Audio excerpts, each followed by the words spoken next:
दोस्तों देखिए, हम लोग कल पढ़े थे, कल ए बी सी के बारे में हम लोग पढ़े थे, जिससे हम एक क्वेश्चन से रिवाइज कर लेते हैं। जैसे मान लीजिए कि 4x माइनस 5y बराबर है 6।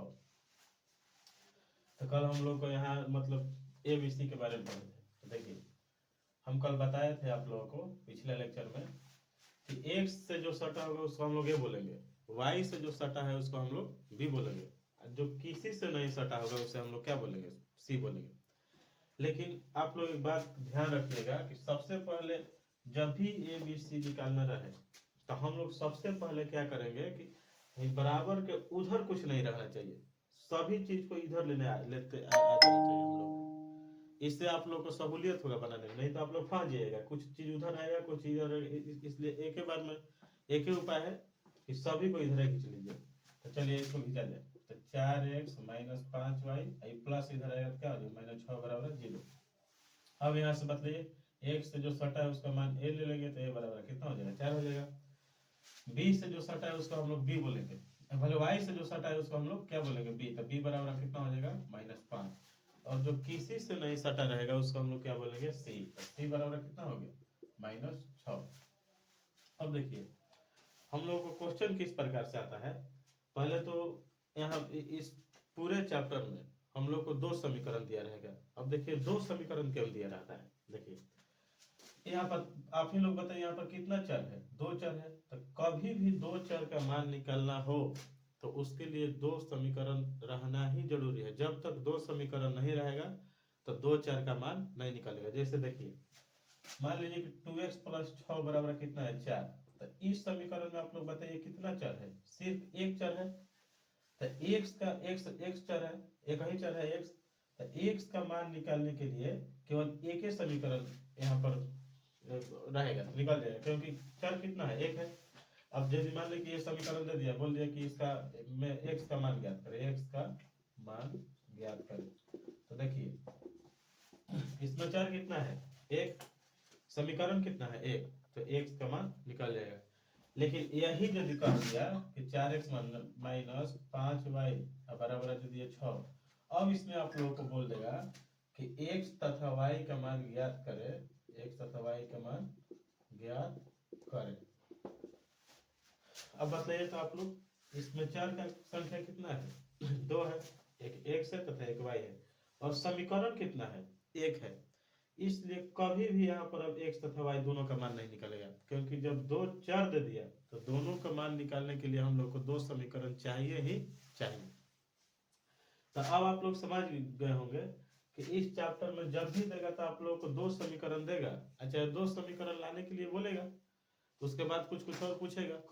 तो देखिए तो पहले अब हम लोग दो समीकरण लिख लेते हैं। चलिए दो समीकरण अब हम लोग लिख लेते हैं। देखिए दो समीकरण मान लीजिए हम कुछ भी लिख लिए। जैसे मान लीजिए 5x माइनस 4y प्लस 8 बराबर 0। मान लीजिए समीकरण एक हो गया। चलिए अब मान लीजिए कि और समीकरण हम लोग लिख लिए 9x प्लस 3y बराबर 12। अब यह समीकरण हो गया 2। अब देखिए अब जब एक नंबर का क्वेश्चन आता है तो ऐसा ही दो समीकरण दे देगा और बोलेगा कि बतलाइए कि इन दोनों समीकरणों के ग्राफ की प्रकृति कैसी होगी। या पूछ देगा कि बताइए यह संगत होगा कि असंगत होगा। या पूछ देगा कि बताइए कि यह विरोध होगा कि अविरोध होगा, इसका एक हल होगा कि अनेक हल होगा कि कोई हल नहीं होगा। ये दो समीकरण देकर आप लोग को एक नंबर में तीन चार क्वेश्चन पूछ सकता है। तीन चार क्वेश्चन देखिए कौन कौन। या तो पूछ देगा कि बताइए इसका एक हल होगा कि अनेक हल होगा। या पूछ देगा कि बताइए कि इसके ग्राफ की प्रकृति कैसी होगी। या तो पूछ देगा कि बताइए यह संगत होगा कि असंगत होगा। या पूछ देगा कि यह विरोध होगा कि अविरोध होगा। तो यह दो समीकरण देकर यहाँ से चार क्वेश्चन पूछ सकता है। चारों में से कोई एक क्वेश्चन पूछ देगा, चाहे दो क्वेश्चन पूछ देगा, लेकिन हर एक साल दो क्वेश्चन यहाँ से पूछता है एक एक नंबर का। तो आइए यही सब हम लोग अब सीखेंगे। तो सबसे पहले दोस्तों देखिए क्या करना होगा, कुछ भी क्वेश्चन पूछे, ये चारों में से कुछ भी क्वेश्चन पहले हम लिख देते हैं। आप लोगों को यहाँ से कितने क्वेश्चन क्या क्या पूछ सकता है। दे देगा कि ग्राफ की प्रकृति बताए, ग्राफ की प्रकृति बताए 1 नंबर, या पूछ लेगा कि संगत होगा कि असंगत, संगत होगा या असंगत। अभी ये सब का मतलब हम आप लोगों को समझाएंगे कि संगत क्या होता है, असंगत क्या होता है। 3 नंबर में क्वेश्चन पूछ सकता है कि विरोध करेगा क्या अविरोध करेगा, विरोधी होगा या अविरोधी। चौथा नंबर में पूछ सकता है कि एक हल होगा, एक हल या अनेक हल या कोई हल नहीं, कोई हल नहीं। तो देखिए हम लोग का टारगेट क्या हो गया कि आप लोग ध्यान से देखिए बात को, आप लोगों को 2 समीकरण दे देगा, इस चारों में से कोई एक क्वेश्चन या 2 क्वेश्चन, मतलब लेकिन हर एक साल तो इसमें से 2 क्वेश्चन पूछा है, 2 ही पूछेगा, 2 से कम नहीं पूछेगा। एक नंबर का आप लोगों को ये क्वेश्चन यहाँ से देगा।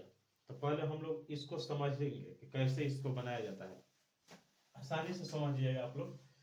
तो चलिए मेन हम लोग का यही मकसद हुआ कि 2 समीकरण दिया रहेगा आप लोगों को, इन चारों में से कोई एक क्वेश्चन पूछेगा। ध्यान से आप लोग देख लीजिए, इसमें से 2 क्वेश्चन पाका हर एक साल पूछता है। बनाने का एकदम आसान तरीका है, बहुत आसानी से हम आप लोगों को समझा देंगे। देखिए क्या है मामला, तो ये वाला आप लोग लिख लीजिएगा, स्टार देकर लिख लीजिएगा कि ऐसा क्वेश्चन देकर 2 समीकरण देकर ये चारों में से कोई क्वेश्चन आप लोगों से 2 नंबर का पूछ सकता है। ये बहुत इंपॉर्टेंट है, ये चारों में से 2 वही करेगा, तो आप लोग इसको नोट कर लीजिएगा। चलिए अब देखिए हम कुछ चीज हम आप लोगों को बता देते हैं, इसको मिटा देते हैं, आप लोग नोट कर लीजिएगा। पहले देखिए, पहले सुनिए इसके मामले। देखिए हम कल भी आप लोगों को बताए थे कि इसका मतलब क्या होता है। इसका मतलब कि यह एक सीधी रेखा भी है। कल हम आप लोगों को बताए थे कि 2 चर वाला रैखिक समीकरण का ग्राफ जब आप लोग खींचिएगा, खींचने के लिए हम सिखाएंगे कैसे खींचा जाता है। पहले दूसरा क्वेश्चन देख लीजिए कैसे आता है, ग्राफ भी लिखना सीखना कैसे खींचा जाता है हम सिखाएंगे आप लोगों को, बहुत डिटेल में सिखाएंगे। देखिए चलिए, तो इसका मतलब हम आप लोगों को कल समझाए थे कि जब भी ऐसा समीकरण दिया, यानी 2 चर वाला रैखिक समीकरण दिया, तो यहाँ से इसका 2 मतलब हुआ। एक जो लिख देंगे क्या हो गया, बीजगणितीय रूप हुआ। एक जो हम लोग खींचेंगे वो क्या होगा, ज्यामितीय रूप होगा। तो देखिए, और जब भी हम लोग इसका ग्राफ खींचेंगे तो एक समीकरण से एक सीधी रेखा प्राप्त होगा। क्या कौन सीधी रेखा प्राप्त होगा, एक सीधी रेखा। ध्यान से सुनिएगा आप लोग बात, एक समीकरण से एक सीधी रेखा प्राप्त होगा जब हम लोग इसका ग्राफ खींचेंगे।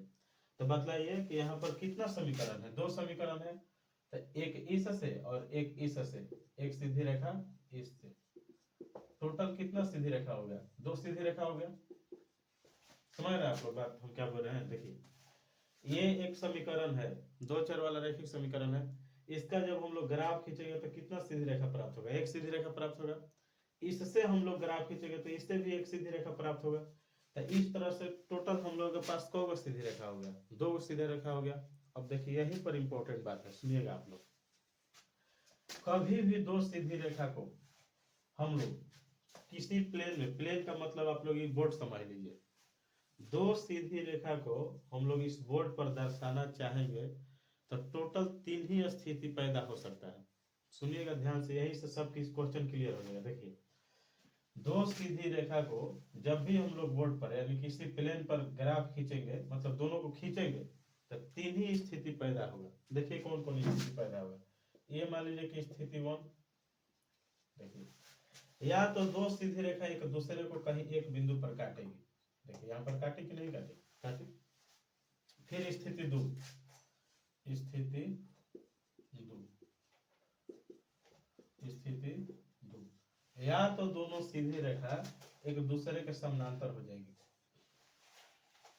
और एक स्थिति और पैदा हुआ, देखिए क्या, स्थिति 3, या तो दोनों सीधी रेखा एक दूसरे पर चढ़ते हुए पार हो जाएगी। देखिए एक सीधी रेखा हो गया और एक सीधी रेखा इसी पर चढ़ते हुए ऐसे पार हो जाएगी। इसको मतलब अलग अलग करने के लिए आप लोग एगो इधर तीर दे सकते हैं, एगो इधर, इससे पता चल जाए कि इस पर कितना सीधी रेखा है, 2 सीधी रेखा है, एक इधर जा रही है, मतलब ऐसे ही चिन्हने के लिए, बाकी इसमें कोई खास बात नहीं है। तो देखिए हम लोग यहाँ पर क्या समझे कि जब भी दो गो सीधी रेखा हम लोग के पास मिलेगा तो उन दोनों सीधी रेखा का स्थिति तीन ही हो सकता है। या तो दोनों सीधी रेखा एक दूसरे को किसी बिंदु पर काटेगी, या तो दोनों सीधी रेखा एक दूसरे के समानांतर हो जाएगी। समानांतर का मतलब हो गया दोस्तों कि इन दोनों के बीच में कभी मिलाव नहीं होगा। देखिए ना कभी एक पीछे मिला है और ना कभी आगे इसको मिलने की चांस है, सीधे चल जाएगा, यानी ट्रेन का पटरी आप लोग समझ सकते हैं इसको। और जो स्थिति तीसरा होगा, या तो दोनों सीधी रेखा एक दूसरे पर चढ़ती हुई पार हो जाएगी, यही हो सकता है तीनों स्थिति, यही हुई करेगा तीनों स्थिति। आप लोग एकदम इस बात को नोट कर लीजिए। अब यहीं से उस चारों क्वेश्चन का हम लोग मतलब आप लोग को समझाएंगे। यहीं से सुनिए, अब बतलाइए, ये दोनों सीधी रेखा एक दूसरे को प्रतिच्छेद की है, तो जब दो सीधी रेखा एक दूसरे का प्रतिच्छेद कर लिया तो इसको हम लोग प्रतिच्छेदी रेखा बोलेंगे। क्या बोलेंगे? प्रतिच्छेदी रेखा। सुनिएगा, इसको हम लोग बोलेंगे समांतर रेखा। कौन रेखा? समांतर रेखा। और ये दोनों एक दूसरे पर चढ़ गई है तो इसको हम लोग बोलेंगे संपाती रेखा। समझ रहे आप लोग क्या हो रहा है? देखिए ये दो हम लोग के पास समीकरण दिया हुआ है। दो समीकरण का मतलब हो गया दो सीधी रेखा। दो सीधी रेखा को हम लोग बोर्ड पर यदि खींचेंगे तो यही तीन स्थिति पैदा होगी। या तो दोनों एक दूसरे को प्रतिच्छेद करेगी, या तो दोनों एक दूसरे के समानांतर हो जाएगी, या तो दोनों एक दूसरे के ऊपर हो जाएगी, जिसको हम लोग संपाती रेखा बोलते हैं।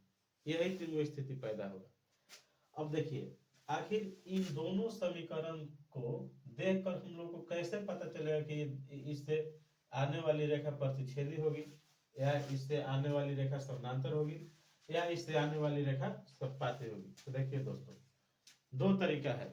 पहले आप लोग बात को समझे क्या हम बोलना चाह रहे हैं। देखिए क्या बोलना चाह रहे हैं। ये दोनों दो समीकरण है, इन दोनों समीकरणों से दो सीधी रेखा आएगी, और दोनों सीधे रेखा का कंडीशन क्या हो गया? तो ये होगा, या तो ये होगा, या तो ये होगा। तो आखिर हम लोगों को इस दोनों समीकरण को देखकर कैसे पता चलेगा कि इससे आने वाली दोनों सीधी रेखा की स्थिति या तो ये होगी, या तो ये होगी, या तो ये होगी? यही हम लोग का मेन टारगेट है कि दो समीकरण को देखकर हम लोग को कैसे पता करें कि आखिर इन दोनों से प्राप्त होने वाली सीधी रेखाओं की स्थिति इस तीनों में से कौन हो सकती है। तो देखिए इसके लिए दो तरीका है। या तो इन दोनों समीकरण का ग्राफ खींच लीजिए, ग्राफ खींचने पर तो डायरेक्ट आ जाएगा कि हाँ ये आ रहा है कि ये आ रहा है कि ये आ रहा है। लेकिन देखिए फिर बात क्या है कि हम लोग क्वेश्चन एक नंबर में आता है, तो एक नंबर में जब हम लोग ग्राफ खींचने जाएंगे तो इससे बहुत ज्यादा समय लग जाएगा और वैसा ठीक भी नहीं है। लेकिन 5 नंबर का जब हम लोग का क्वेश्चन आएगा, तो 5 नंबर का क्वेश्चन आएगा तो वहां पर हम लोग इन दोनों का ग्राफ खींचना ही पड़ेगा। एक नंबर का आएगा तो ग्राफ हम लोग को खींचने की कोई जरूरत नहीं है। उसके लिए क्या तरीका है वो आप लोगों को हम सिखा रहे हैं। देखिए यदि देखिए A1 बटा A2, यही बहुत इंपॉर्टेंट है, आप लोग सुनिएगा, इसी का एप्लीकेशन हम लोग करेंगे। A1 बटा A2 अब बराबर नहीं B1 बटा B2 हो गया, तो इन दोनों समीकरण से आने वाली सीधी रेखा एक दूसरे को प्रतिच्छेद करेगी। आप लोग बात ध्यान से सुनिएगा। यदि A1 बटा A2 बराबर B1 बटा B2 अब बराबर नहीं C1, देखिए बराबर दिए, इसको काट दिए तो इसको पढ़ा जाता है बराबर नहीं, तो बराबर नहीं C1 बटा C2 आ गया, तो इन दोनों समीकरणों से प्राप्त होने वाली दोनों सीधी रेखाओं की स्थिति क्या होगी? समानांतर होगी। यदि A1 बटा A2 बराबर B1 बटा B2 बराबर C1 बटा C2 आ गया, तीनों बराबर आ गया, तो इन दोनों सीधी समीकरणों से प्राप्त होने वाली सीधी रेखाओं की स्थिति संपाती होगी। बात आप लोग समझे क्या हम बोले? देखिए फिर से एक बार दोहरिया देते हैं। देखिए पूरे कॉन्सेप्ट को आइए। ये दो क्या है? तो दो चर वाला दो रैखिक समीकरण है। दो चर वाले रैखिक समीकरण का ग्राफ कैसा होता है? तो एक सीधी रेखा होता है। यहाँ पर टोटल कितना समीकरण है? दो है, तो कितना सीधी रेखा प्राप्त होगी? दो सीधी रेखा प्राप्त होगी। अब वो दोनों सीधी रेखा या तो ये होगी, या तो ये होगी, या तो ये होगी। लेकिन अब फिर हम लोग जाने कि आखिर क्या होगा तो ये होगी, क्या होगा तो ये होगी, क्या होगा तो ये होगी। तो देखिए यदि a1/a2 अब बराबर, देखिए बराबर हम दिए हैं, अब बराबर को काट दिए हैं तो इसको पढ़ा जाएगा बराबर नहीं। नहीं आप लोगों को समझ में आ रहा है तो यहाँ पर कहीं लिख भी लीजिएगा, इसको हम लोग पढ़ेंगे क्या, बराबर नहीं। तो देखिए यदि ये दोनों बराबर नहीं हुआ तो ग्राफ जो दोनों सीधी रेखा होगी एक दूसरे को क्या करेगी, प्रतिच्छेद करेगी। यदि ये स्थिति हुआ तो दोनों एक दूसरे के क्या हो जाएगी, समानांतर हो जाएगी। और यदि ये स्थिति हुआ तो ये दोनों एक दूसरे के क्या हो जाएगी, समपात हो जाएगी। अब देखिए दोस्तों यहाँ से डायरेक्ट क्वेश्चन आता है, आप लोगों को दो समीकरण दे देगा, अब पूछ देगा कि बतलाइए ग्राफ की प्रकृति क्या होगी। तो दोनों समीकरणों से a1/a2 ये तीनों में मतलब हम लोग निकालेंगे और देखेंगे ये तीनों में से कौन आ रहा है। अब मान लीजिए कि ये आ गया तो ये मार देंगे, ये आया तो ये ऑप्शन में देले रहेगा, हम लोग मार देंगे। अब देखिए यहाँ से दूसरा का चीज क्या है, अब आप लोग सुनिएगा। देखिए अब मान लीजिए कि यदि ग्राफ दोनों एक दूसरे को प्रतिच्छेद करेगी तो आप लोग खुद सोचिए कि ये दोनों सीधी रेखा कितने जगह मिली है, एक जगह मिली है, यानी एक हल होगा। ये ट्रिक है, दोनों देखिए तो कितने जगह मिला है, एक जगह मिला है तो कितना हल हम लिख देंगे, एक हल होगा। यानी x और y का हम लोग जब मान निकालेंगे तो उसका एक एक मान आएगा। एक हल का मतलब यही कि x तथा y का हम लोग जब मान निकालेंगे तो दोनों का एक एक मान आएगा। अब देखिए यहाँ पर लिख देते हैं एक हल। एक हल कैसे है आप लोगों को पता चला, आप लोग सीधे याद रखिएगा, प्रतिच्छेदी रेखा है, दोनों एक जगह मिल रहा है तो सीधे कितना हल होगा, एक हल होगा। एक हल का एक दूसरा नाम आता है अद्वितीय हल, अद्वितीय हल। समझिए बात को। अब आप लोग फिर वही ट्रिक पर आइए, मतलब ये कि ये दोनों रेखा कभी मिला है जी, कभी मिलवे नहीं किया है तो इन दोनों के बीच में कोई हल होगा, कोई नहीं हल होगा। समझिए ना आप लोग खुद कि ये जब दोनों मिलवे नहीं किया है तो दोनों के बीच में कुछ बातें विचार नहीं होगा तो इसका कोई हल निकलेगा, कुछ नहीं हल निकलेगा। यहाँ पर तो कम से कम एक जगह मिला था ना जी, तो एक जगह मिला तो एक हल हम लोग लिख दिए। यहाँ पर देखिए तो कितने जगह मिला, एक भी जगह नहीं, तो कोई हल नहीं होगा इसका। तो इसका हम लोग लिख देंगे क्या, कोई हल नहीं होगा, कोई हल नहीं होगा। अब आप लोग खुद बतलाइए कि यहाँ पर कितना हल होगा, तो खुद आप लोग बता दीजिएगा कि भाई यहाँ पर एक जगह मिला था तो एक हल, यहाँ पर एक भी जगह नहीं मिला था तो कोई हल नहीं, यहाँ पर तो हमेशा मिल ही रहा है। देखिए तो कोई भी पॉइंट देख लीजिए, किसी भी बिंदु पर देखिए दोनों रेखा एक दूसरा से मिला हुआ है कि नहीं मिला हुआ है, देख लीजिए कहीं भी। यहाँ पर मान लीजिए कि यहाँ पर हमने तो देखिए यहाँ पर भी दोनों रेखा एक दूसरे से क्या है, मिला हुआ है, क्योंकि इसी रेखा पर दूसरा का रेखा क्या हो गया, सूत गया है, तो मिल गया है दोनों। तो बतले कि एक जगह मिला है कि अनेक जगह मिला है, तो अनेकों जगह मिला है, इसलिए इसका कितना हल होगा, अनेक हल होगा। तो यहाँ पर हम लोग लिख देंगे इसका क्या, अनेक हल होगा। ठीक है। अब देखिए अब फिर यहाँ पर अगला कॉन्सेप्ट क्या है, ये तीनों, एक दो तीन, देखिए क्या है यहाँ पर बात। अब बतलाइए ये दोनों एक जगह मिला है तो कम से कम साथे है ना, मिल गया है जब तो साथे है तबे ना कहेगा कि मिला है। तो देखिए साथे है तो इसको बोला जाएगा संगत। जैसे कि देखिए यहाँ पर कम से कम एक ही जगह, भाई साथे है ना, तो साथे है तो हम लोग क्या मान देंगे कि साथे है तो संगत है। अब बतलाइए तो यहाँ एक भी जगह ये दोनों रेखा साथे है एक दूसरे के साथ नहीं है, देखिए ये इधर है ये इधर है, दोनों का भी एक दूसरे का साथ नहीं है, तो इसको क्या हम लोग मार देंगे, असंगत। असंगत। देखिए साथे है तो संगत, एक दूसरे के साथे नहीं है तो असंगत। अब आप लोग खुद बताइए कि ये दोनों रेखा एक दूसरे के साथे है कि नहीं है, तो आप लोग खुद ही देख रहे हैं कि ये तो हमेशा भाई साथे है, तो हमेशा साथे है तो फिर ये भी क्या हो जाएगा, संगत हो जाएगा। अब देखिए अब बोलचाल में हम लोग एक बात दोहराते हैं, विरोध, विरोध करना। जैसे मान लीजिए कि कोई आदमी हमारा विरोध कर रहा है, इसका मतलब क्या है कि हम दोनों के बीच में लड़ाई है। एक सिंपल समझ सकते हैं आप लोग कि कोई मान लीजिए कि बोले आप ही लोग कोई बोल रहा है कि यार तू हमारा विरोधी है, तो इसका मतलब क्या है कि उससे आपका पट नहीं रहा है, लड़ाई है, कुछ भी बात के लिए है। तो मतलब आप लोग विरोध का मतलब क्या हो गया, लड़ाई, विरोध का मतलब क्या हो गया, लड़ाई।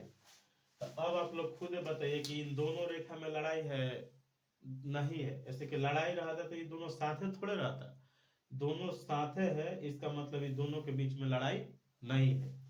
तो देखिए विरोध का मतलब क्या होता है, लड़ाई। किसी भी चीज में उसके पहले जब अ लग जाता है तो उसका मतलब होता है नहीं। समझिएगा आप लोग बात ध्यान से। किसी में यदि उसके पीछे अ लग गया तो इसका मतलब क्या हो गया, नहीं। जैसे मान लीजिए कि समान, समान मतलब कोई चीज बराबर, और यदि समान के पीछे अ लग गया तो इसका मतलब क्या हो गया, बराबर नहीं। तो आप लोग खुद समझिए। विरोध मतलब लड़ाई, तो अविरोध मतलब क्या हो जाएगा। तो देखिए अभी हम बोले ना कि किसी भी चीज के पीछे यदि अ लग जाता है तो उसका मतलब सिंपल मैथमेटिक्स में होता है नहीं। तो विरोध मतलब लड़ाई, अ लग गया तो नहीं, इसका मतलब लड़ाई नहीं। तो आप लोग खुदे बतलाइए कि इन दोनों के बीच में लड़ाई है, नहीं है। लड़ाई रहता तो दोनों साथे रहता, नहीं रहता। तो इसका मतलब दोनों के बीच में लड़ाई नहीं है। तो लड़ाई नहीं है तो क्या हम लोग मारेंगे, अविरोध। समझ आप लोग। अब बतलाइए कि इन दोनों के बीच में लड़ाई है, एकदम है। देख लीजिए, लड़ाई है तभी तो दोनों ना कभी मिला है और ना ही आगे कभी मिलेगा। दोनों देखिए, एगो इधर है तो एगो इधर है। तो इन दोनों के बीच में क्या है, लड़ाई है। तो लड़ाई है इसका मतलब क्या, दोनों क्या कर रहा है, एक दूसरे को विरोध, विरोधी मतलब अविरोधी होगा, अविरोधी होगा। अब यहाँ आप लोग खुदे बतलाइए, इन दोनों के बीच में लड़ाई है, यहाँ तो एकदम नहीं है। दोनों देखिए एक के साथ तो सुतले है, तो कहाँ से लड़ाई होगा। तो इसलिए इसका क्या हो जाएगा, अविरोधी। मतलब इन दोनों के बीच में लड़ाई नहीं है तो अविरोधी होगा। अब देखिए, सुनिए आप लोग ध्यान से। हम पूरा हम लिख दिए। अब देखिए इसका मतलब हम आप लोग को समझा दे रहे हैं। ये दो समीकरण देगा, अब पूछ देगा कि बतलाइए कि विरोधाभास है कि अविरोधाभास है। तो सबसे पहले हम लोग को जानना पड़ेगा क्या, कि ये समानांतर है कि नहीं, संपाती है कि नहीं, प्रतिच्छेदी है कि नहीं है।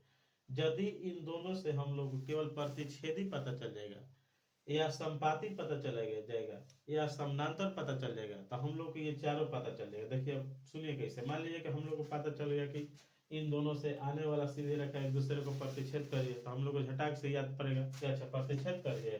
तो प्रतिच्छेद कर रही है तो एक हल होगा, क्योंकि एक ही जगह मिल रहा है। संगत होगा क्योंकि साथे साथे है। अविरोधी होगा क्योंकि एक दूसरे से लड़ाई नहीं है। तो चलिए आप लोग इसको नोट कर लीजिए। अब यहाँ से हम आप लोगों को क्वेश्चन दे देकर समझा रहे हैं। चलिए ये वाला बहुत इंपॉर्टेंट है, ये वाला आप लोग बस इसको याद रख लीजिएगा। यदि a1/a2 बराबर नहीं b1/b2 हुआ तो ग्राफ कैसा होगा, प्रतिच्छेदी होगा। अब प्रतिच्छेदी होगा तो आप लोग ट्रिक याद रखिएगा, प्रतिच्छेदी यानी वो लड़ाई नहीं है, लड़ाई नहीं है तो अविरोधी, दोनों एक दूसरे का साथ है तो संग, एक जगह मिल रहा है तो एक हल। यानी आप लोगों को यदि पता चल जाएगा कि प्रतिच्छेदी है तो ये सब पता चल जाएगा। यदि पता चल जाएगा समानांतर है तो ये सब पता चल जाएगा। यदि पता चल गया हम लोगों को कि संपाती है तो ये सब पता चल जाएगा।